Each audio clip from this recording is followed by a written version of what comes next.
Hello everyone, I am Dr. Kishore Kumar. I am working as nephrologist and kidney transplant specialist at Pace Hospitals, High Tech City, Hyderabad. Today I will be discussing an important topic which is drug-induced kidney disease.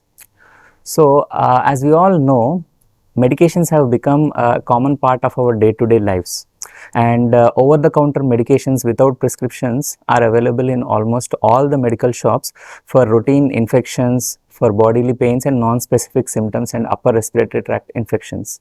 So, all these drugs, the word which I am using is called drug. Drug in scientific sense is a medication. So, the drugs, there are other types of drugs also like cocaine, heroin. So, I am not referring about those drugs. I am referring about the common medications which we use for our health related issues. So, drugs are available commonly over the counter, and sometimes they are prescribed by doctors for our medical conditions. And almost everyone in every family may be suffering from some routine common issues, and we all suffer from routine infections, body pains and other non-specific symptoms for which we take medications. No, sometimes not in every person, these drugs can cause kidney problems. The kidney problems they can cause can be acute or it can be chronic. Acute in the sense the kidney problem will be there for less than 3 months duration, or if the kidney problem persists for more than 3 months, it is called as chronic kidney disease. So, the risk of this drug induced kidney damage is more in patients who are admitted in hospitals, especially those patients who are admitted in ICUs. So, the risk is around 15 to 25%. So, almost 1/4 of the patients who are admitted in hospitals are at risk of this drug induced kidney damage. So, we should know about this drug induced kidney damage so that we can prevent in us. So, there are n number of medications which are advised for patients for their various health conditions, but the important groups of drugs which can cause kidney damage can be categorized as follows. The first one is antibiotics, antivirals or antifungal medications. These are the medications which are given for infections, whether it is a bacterial infection or viral infection or fungal infections. So, in the antibiotics, usually the penicillin group of drugs like amoxicillin or cephalosporins like ceftriaxone or cefixime or cefpodoxime. These are the drugs which are usually culprits for this drug induced kidney damage. In the antiviral drugs like acyclovir. So, what I am mentioning are few examples so that you all will get an idea about the drugs. This list is not exhaustive. This is only an example. What I mean to tell is that these are only examples of the drugs which can cause kidney damage. So, there are other antifungal medications also like amphotericin B. So, these are all the antibacterial or antifungal or antiviral drugs. The second category is the painkiller medications. So, this category is very important because these are the drugs which are available over the counter and can be misused, especially in patients who have chronic symptoms of back pain or who are suffering from joint pains or knee pains. They may unknowingly use these medications for longer duration, ultimately ending up in kidney failure. So, the important group of medications under the painkillers is the NSAIDs, which stands for non-steroidal anti-inflammatory drugs. The most important examples of this group are ibuprofen, diclofenac, aceclofenac. So, these are the drugs which are usually available over the counter. Chronic paracetamol overdose can also cause kidney damage. This also we need to keep in mind. Now, coming to third important category, this third category is also very important, and it is usually used very commonly in almost majority of the patients who visit to hospital. This category is the anti-acid group of drugs. The important group of medications in this category is proton pump inhibitors like pantoprazole, omeprazole, lansoprazole. These are the drugs which we use day in and day out for our acidity problems or indigestion problems. So, these drugs, if they are used excessively or if they are misused, can also cause kidney damage along with other problems. Now, coming to other category of drugs, the other category of drugs are like chemotherapeutic medications, which are the medications which are used in patients suffering from cancers. The examples are like cisplatin, ifosfamide. These are the drugs which can cause kidney damage. The other important categories which can cause categories of drugs which can cause kidney damage are the anti-seizure medications, the medications which are given for patients who are suffering from seizures or fits, and the other category is the immunosuppressive medications. These medications are given for patients who are suffering from autoimmune diseases. The examples like cyclosporin or tacrolimus, these are the drugs that can cause kidney damage. So these are the whatever groups of drugs which I have mentioned, they are not this is not the whole list of drugs which can cause kidney damage, but these are the important categories which are commonly used in patients. So before knowing the mechanism, we should know about the structure of the kidney, because these drugs can act at different levels in the kidney and damage the kidney. So if we take the structure of a kidney, each kidney has around 1 million units called as nephrons, and each nephron has a small globular or a spherical structure which is called as glomerulus, and in that glomerulus blood is filtered to produce a filtrate. This filtrate from that glomerulus, it is passed on into a tube that is called as tubule. So this tubule, which is connected to the glomerulus, will ultimately lead to the formation of urine. So the filtrate which is produced from the glomerulus, while it is passing into the tubule, some of the important chemicals or whatever electrolytes are absorbed from that or secreted into it from the tubule, and ultimately urine is formed. So this structure, to know this structure is important, because few of the drugs which I have mentioned can affect the tubules, and few of the drugs which I have mentioned don't affect the tubules. So why kidney is more sensitive to this kidney damage from the drugs? This is because kidney, apart from producing urine, it also has another important function, that is the metabolism of the drugs. The drugs which we take are excreted from the body in the urine, or sometimes they are metabolized to inactive metabolites. Okay, so active drug which we take is broken down into an inactive component, and ultimately it is excreted. So kidney is exposed to almost all of the drugs which is taken by us, whether to excrete or by metabolization. So ultimately kidney in that way will get affected. So if we take the mechanisms, the first mechanism is the tubular injury. So I have mentioned about tubule, which is connected to the glomerulus. So from the glomerulus, the blood is filtered, urine is produced, and it will come into the tubule. There are few categories of drugs that drugs can directly damage this tubules. The cells which are present in the tubules can get damaged. Examples of these drugs are like antibiotics, like example amikacin, or antivirals which can be tenofovir, or antifungals amphotericin B, and NSAIDs, non-steroidal anti-inflammatory drugs which I have mentioned, like ibuprofen or aceclofenac. They can also damage the tubules. So these are the important drugs which can cause the damage to kidney by directly damaging the tubules. Coming to other mechanism, the second one is called as interstitial nephritis. So before coming to interstitial nephritis, one more important point about this acute tubular injury is this damage is dose dependent and duration dependent, which means that if we take large amount of doses, or if we take the drug for longer duration of time, the risk of kidney damage increases with these drugs compared to people who take these drugs for shorter duration and with lower dose. So people who take the drug for lesser duration and the lower dose, they are at less risk of tubular damage compared to patients who take in larger doses and who take for longer duration. This we need to keep in mind. This is because the second type of category is the interstitial nephritis. This interstitial nephritis is not dose or duration dependent. This is basically an allergic reaction. So we all know about allergies, like many people are allergic to dust or cockroaches or pollution. So they may get rhinorrhea, like running nose, they may get cough, or they may develop skin rashes. This is one example of allergic reaction. So here it is just the exposure of that allergen to the body will lead to these symptoms. It is not the amount of exposure, because all these patients are already sensitized to that allergen. In the same way, patients who are having the interstitial nephritis, this is basically an allergic reaction to the kidney. So, it is not dose dependent. Even sometimes lesser dose exposure can also lead to interstitial nephritis.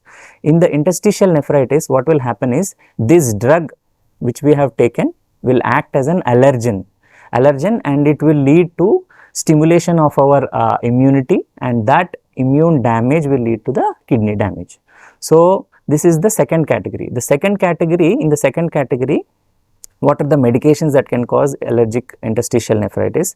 If you see the medications, the first one is the antibiotics like penicillin group of drugs or cephalosporin group of drugs, which we commonly use over the counter, can cause this interstitial nephritis.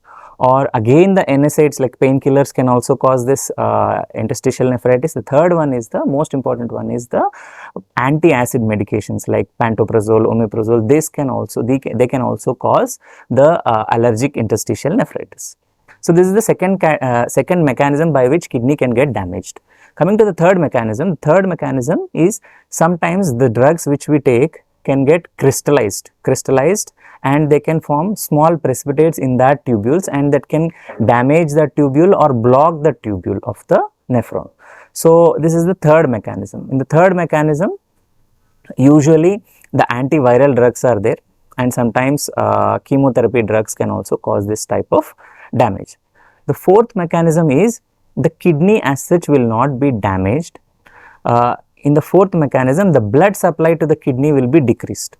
So, if the blood supply to the kidney is decreased, kidney will lead to the kidney will not function properly, and there will be less filtering of blood, and that will lead to again increase in the creatinine or renal parameters.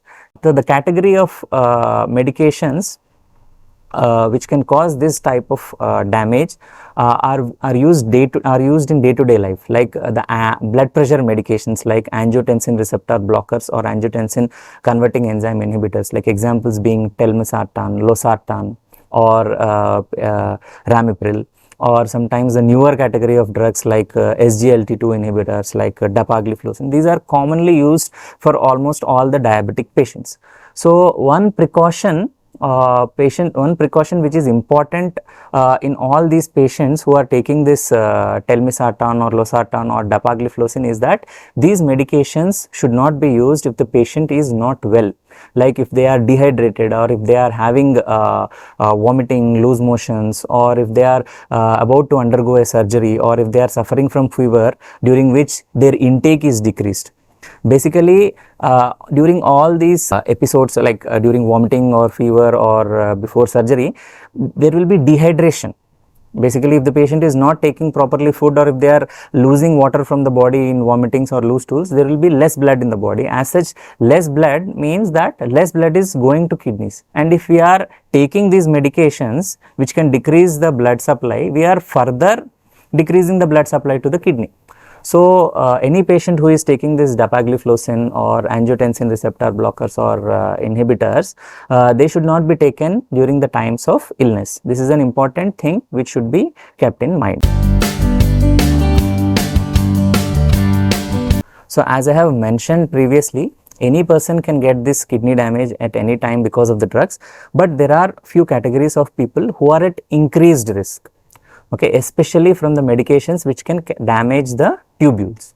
So, the first category is the patients who are hospitalized, because these patients are given multiple medications for their illness, and as I have told, any medication can cause the kidney damage, and if we are giving multiple medications to these patients, they are at more risk of kidney damage. Along with that, people who are old and people who are suffering from diabetes, they are also at increased risk of kidney damage from the drugs. The fourth category is the people who are suffering from kidney damage already. Their kidneys, if they are not functioning properly, if we give them these medications like painkillers or the drugs which can damage the kidneys in excessive doses or for longer duration, they are also at increased risk of kidney damage. The other categories of people who are at increased risk are people who are suffering from liver failure or patients who are having heart failure. So, they are also at increased risk, and if the drug is given for longer duration or if the drug is given in higher doses, those patients are also at higher risk of kidney damage. The other group of patients, as I have already mentioned, those patients are patients who are having dehydration episodes like vomitings, loose motions, or illness where their intake is less. So these are the people who are at increased risk of drug induced kidney damage. And sometimes there may be rare genetic factors which will lead to increased risk in specific set of population. So if we take the symptoms, one thing I have to tell upfront, usually the drug induced kidney damage is asymptomatic in the sense patient will not have any symptoms usually in majority of the patients, because the rise in creatinine is not so dramatic so that the total kidney fails. Mild increase in creatinine like from 1 to 2 is also significant for the patient, but patients may not have any symptoms. So this is the first thing which we need to keep in mind. The other symptoms which can be present if the patient develops kidney damage or kidney failure are like some patients can have decreased urine output, they can have swelling of the feet or face, they can have fatigue, or they can have weakness, or they can have loss of appetite, itching in the body, or vomiting. So these are the important symptoms of kidney damage, which are usually not seen in patients with drug induced kidney disease. In majority of them, not everyone, majority of them won't have any symptoms. If a patient presents with symptoms of kidney damage, then it is obvious that patient is having kidney failure, and the doctor will look into their drug history or medication history, and they will be assessing the patient as a whole to look to see whether there are any other risk factors for the kidney damage, and if there are no other risk factors and if the drug is causing that kidney damage, they will usually attribute the kidney damage to drug induced kidney disease if patient is not having any other illness which can damage the kidney, or if their kidney size is normal, and if their urea and creatinine levels are increased, and if they are previously normal and now after starting the drug if they have increased, then if the patient is taking any drug which can damage the kidney in excess dose or for longer duration. So all these factors are taken together by the nephrologist to identify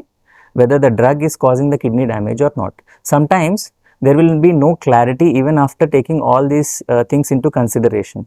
Then a kidney biopsy is done to see whether there is any tubular damage or an allergic reaction inside the kidney, or if there are any crystals formed inside the kidney from the drugs, to identify if the drug is the culprit for that kidney damage.